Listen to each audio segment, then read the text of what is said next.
أعوذ بالله من الشيطان الرجيم. بسم الله الرحمن الرحيم.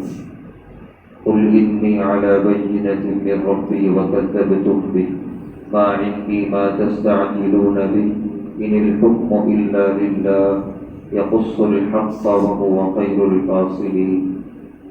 آپ یہ بھی عرض کر دیجئے کہ میرے پاس دلیل ہے جو میرے رب کی طرف سے ہے، جس کی تم تکذیب کر رہے ہو، اور جس تعلق سے تم جلدی مچا رہے ہو اس کا اختیار اللہ کے پاس ہے، اور اللہ حق بات کہتے ہیں اور وہ بہترین فیصلہ کرتے ہیں۔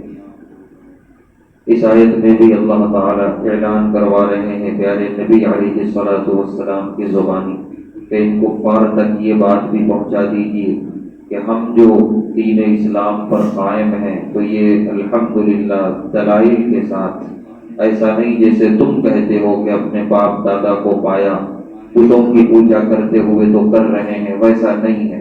ہمارے پاس سارا احکام اسلام کا دلائل کے ساتھ مدلل طور پہ موجود ہے۔ پھر اس کے بعد کفار جو بڑے چٹائی کے ساتھ کہتے تھے کہ اگر عذاب واقعتاً ہے تو لا کے دکھائیے، تو فرما رہے ہیں کہ ان سے کہہ دیجئے کہ عذاب لانے یا نہ لانے کا اختیار اللہ کو ہے، اور اللہ بہترین وقت پر مناسب طور پہ صحیح فیصلہ کریں گے کہ کب کس پر کس طرح کا عذاب نازل کرنا ہے۔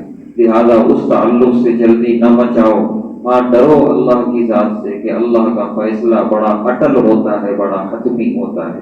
اللہ ہم سب کو اپنے عذاب سے ہمیشہ کے لیے محفوظ کرنا۔